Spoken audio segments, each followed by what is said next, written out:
Fellas, your boy's back. With mobility sticks. Because I've had a hell of a time. Anyway. This is the event that my last battle report, my last video was probably on. I don't even know what I did in my last video. Maybe. I've got screenshots. The event kind of petered out. Like my second game couldn't get... Well, we had a time that worked, but then the guy I was playing was just like basically super swamped with work. So he couldn't make that time, so we didn't end up playing that game. We played like a friendly later. We shook on a 15-5. It was against ID because he didn't like the matchup. I did, and it was his like issue, the reason why we didn't play. So agreed on a 15-5. Then we played a friendly game, and it was actually quite close. There were a few things that could have gone either way, and I think I did get good dice when I needed it. Not a lot of the times, but like in a few key moments, I got what I needed luck-wise, and otherwise I probably could have lost. But the result in the end was a 15-5, so I guess we kind of agreed on the right score in the end. This is my round 3 in Beast Herd mirror match. Typically, I don't really like mirror matches, particularly with Beast Herds, because there's not a lot of unit variety oftentimes that you see in Beast Herds lists. So like, even like just in this matchup, we both have Gore-Tax, and it's like, well, I don't know. Like, there's just a lot here that sort of is quite the same. Like, we both have Razortusk Chariots. There's a few things that are different, obviously. Like, I got a couple more monsters. He's got a Longhorn Brick. But it really felt like the game was going to be, particularly with Gore-Tax being such important parts of both of our armies, a bit sort of, I don't know, almost, I guess, skill-based, but at the same time, it's sort of like, if you get a Gore-Tax fighting a Gore-Tax, on average, they both die. So, I don't know, it just felt like it was going to be quite a sort of toss-up, luck-heavy game, I think. So I wasn't all that keen for it going in. I had it as a yellow because I basically just looked at it and went, well, it can go either way. Anything can happen, really. But I would have rather had another matchup, basically, just because I think that mirrors are, in general, a little bit boring. But, you know, my opponent was nice, so that's good. I've still got my Chariot star list. So Beast Lord on Chariot, 2 Soothsayer, Wizard Masters on Chariot, Ambushing Wildhorn Herd, big unit of Mongrels, 2 units of Chaff, 2 Gore-Tax, Jabberwock, and a Beast Giant. My opponent had a Razortusk Chariot in a more sort of traditional build. My one's a little bit sort of less heavy on the defense because I figure with Druidism and him being in the unit with the 2 other characters, he can sacrifice defense to be a better offensive weapon. My opponent also had a Master of Druidism. He had a Beast Chief BSB who was going to sit in his unit of 42 Wildhorns. For static res 5 and boosted with Druidism, they're quite strong. Ambushing Mongrels, some Raiders, some Chaff, big unit of Longhorns with a Flaming Banner, Ambushing Longhorns, a unit of 3 Minotaurs, Razortusk Chaff, and double Gore-Tax. Yeah, basically my thoughts on the matchup were it can go either way. And it would just depend on sort of what happened, how the dice fall. Obviously, if one player plays massively better than the other, they're probably going to win. But if we play roughly the same, I think it's going to be luck-based rather than a draw because things are going to die. We're going to get into combat. Using this new feature that I don't know if I've used before on the channel, the first screenshot with labels on everything, so you can see exactly where everything is. I am pretty sure I dropped 4 first turn. It's 12 up. Yeah, probably. I don't even know what the deployment was. This was like a couple of months ago, to be honest. Yeah, I dropped everything to go first. I took a risk on... I can't really remember what my thoughts were in terms of the matchup and stuff. The objective was breakthrough, but like I just kept my characters central. I probably had Gore-Tax on either side because I couldn't afford to have him have 2 Gore-Tax sort of staring down either of my flanks with me not having any answer there. So that's why I split them the way I did.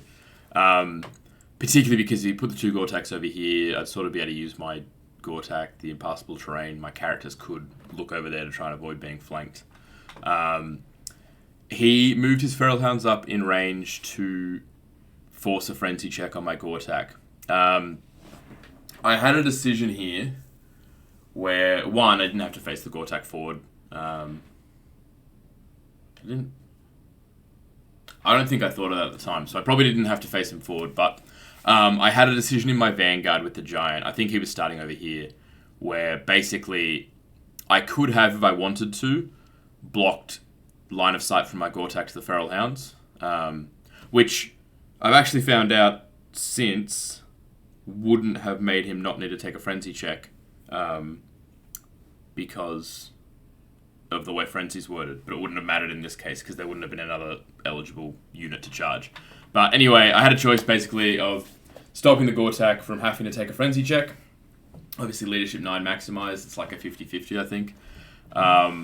But I ended up being too tempted by the fact that I could get out of line of sight of his Gore-Tax over here, and I liked that position for the Giant more, so I decided to take the risk. But my Gore-Tax failed the frenzy check, so what I did was I also charged the Gargoyles in, basically with the hope that the Gargoyles overrunning, if they got an 11, I think they got into the Gore-Tax. No, I think maths-wise would have to be a 12.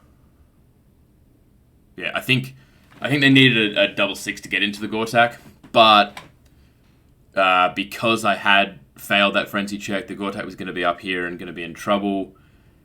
Having the Gargoyles overrun and sort of sit in this range, they would obviously have to take a terror check if the Gore-Tax charged them, but they could be in quite an annoying spot. So had the chance to tie up the Gore-Tax with the overrun, had the chance to just sort of chaff with a decent enough overrun, and that was sort of my strategy to make up for the Gore-Tax failing his frenzy. So this is the position basically that things ended up in. There's not really that much to say. I'm just sort of moving forward, happy to fight most of his stuff. Gore-Tax 1-on-1 against... I don't really want to fight the Longhorns at all, to be honest. But I guess boosting Gore-Tax with Stone Skin or something might work. I think in this magic phase I got Stone Skin on this Gore-Tax. Yes, I did. And I actually made the double 6 with the Gargoyles, which was handy, basically. Because it meant that he couldn't get as many things into my Gore-Tax. But in all honesty, because the Gore-Tax was toughness, I got thrown up, so toughness 9 at the time, it made it a lot harder for him to do anything with it anyway. I think he sent his Gore-Tax in, though. He did. Whoa, this is... Okay. Yeah, so he sent his Gore-Tax in. I don't know, we're going to be going through the pictures and figuring out what happens, but basically, he sent his Gore-Tax in. I think he sent the Minotaurs, but they failed. And he got Stone Skin up on his Gore-Tax, so we're just, like, flapping around looking for 6s to wound, basically. Then in my turn, some things happened where I think I failed a charge with my Chariots, which is why I needed to use my Jabberwocker's Chaff. So, this is a failed charge from the Chariots. They maybe were going for a longish charge against these Minotaurs by the looks of where their center is. And then they rolled like a 6, so they went too far forward, which is why I had to burn my Jabberwocker's Chaff. We've got our ambushing units over here, just sort of... He ambushed, then I ambushed him. I don't know if I got any spells up. I mean, I've got Throne here. Probably just before it dispels it, really. Yeah, so basically, we're having a Pillow fight over with these Gortaks. Jabberwock against these Wildhorns, I expect him to probably lose, but at the same time, with a Thunderstomp, he could quite easily win that. I mean, he's static res 8 if he charges me. So probably not win, but like do enough damage that I've got a fairly makeable break test. But that was really mainly chaff duty there. Yeah, let's see what other picture I've got. A blurry one somehow. I don't know how the screenshot gets blurry. I only got regen up on my Gortak. Maybe I got Scarifications. Maybe I cast Bees or something as well. None of these spells are up. Oh, I got a Totem Beast here. Okay, yeah. I think he bound. I think he used a Binding Scroll on Stone Skin this turn. And then I was out of range, I think, for Awaken the Beast. I don't know why things happened the way they did, but I got regen up, which is when a Gortak has taken 3 wounds. Much worse than having boosted Stone Skin on him. Anyway, I think this is the turn that Gortak dies. Whoa. We got a better one than that? No. Okay.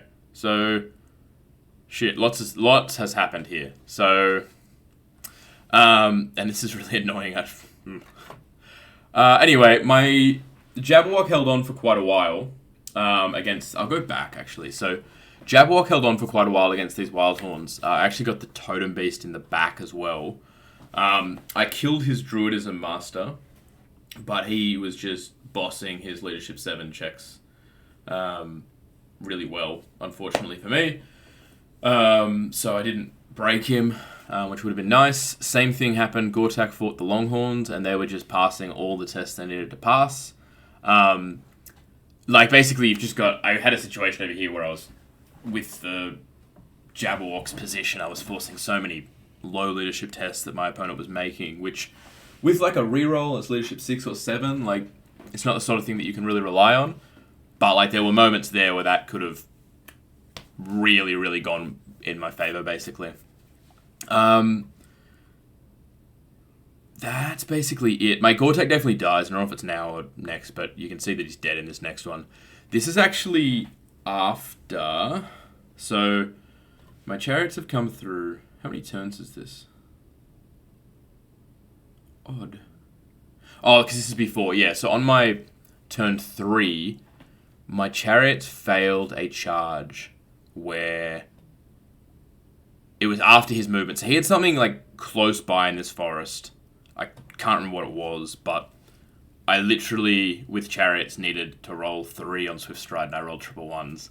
And I think it was these Minotaurs, and what it would have been is my Jabberwock and my Totem Beast were still fighting. And if I'd gotten in, my Giant likely would have had an overrun into the Wildhorns. And at that point, getting him in there would have been like pretty much that whole block to me, which would have got his BSB, hefty chunk of points. But I failed the 3 on Swift Stride, and that was disappointing.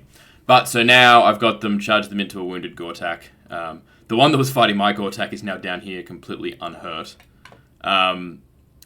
My Mongrels, I think, turned around to try and fight these... This might be like mid-turn. Try and fight these Longhorns and get them. But I've kind of just wasted them this game. This, I think, Overrun still gets the Giant into the Wildhorns, but now that it's not a combo charge, it's way less useful. And sort of what I'm hoping for over here is that I can hold on long enough with these Wildhorns that I can kill his general with my guys. Yeah, I mean, I do. So, kill them. Other guys panicked or something happened to get them out. Giant, I think, failed to get the overrun. Which, I mean, in fact, even with a flank, so he gets a full turn to do his attacks, a full turn to do his Thunderstomp before my opponent turns around, probably would have been pretty good. My Wildhorns, I think I put Hereditary on them. because I think they don't have enough shields. I don't know. I don't know what I was doing, but that went off. They held on, which meant that my chariots got over. This is obviously his movement. He's just turned around the Wildhorns to face the giant. He's marching down towards my for breakthrough objective. He's already got Minotaurs in this corner, so he's looking pretty good for it, to be honest. I'm going to get 1, 2. He's going to get 1, 2, and then the third unit of the Wildhorns here. But basically, I'm going to get there. My giant, I did decide to send into the Wildhorns. I didn't know if it was going to be a good idea, because he's still got decent static res, but I was sort of trying to make the game happen because I was losing. But got the chariots into his guy. Oh, no, we're done. Okay, so all that's happened here is got the chariots into his Beast Lord, killed him. I don't know what happened with the giant fight over here, but I definitely didn't. The giant maybe died. I definitely didn't win. Like, I didn't get those points. He got my mongrels pretty easily with the Gortak. He won the objective. End result was a 10-10 on points. My opponent had the objective, so he won 13-7. And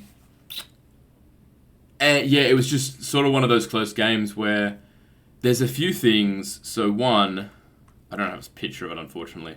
But when I did have my Gortak fighting these Longhorns, I think I buffed him in some, maybe not, I don't know. When I did have my Jabberwock fighting the big block with the Totem Beast in the back, I was forcing break tests at low leadership, and he just passed all of them. If he'd failed on the Longhorns, he wouldn't have been able to win the objective. He would have been a draw, and I maybe got that 700 points. So that basically, not failing at all on the Longhorns break tests. If he had failed, would have either been a draw or a win. Not failing at all on the Wildhorns. Probably also the same thing. Not so much. Maybe, because then maybe the giant can keep the Longhorns from going down the objective, so a very similar thing.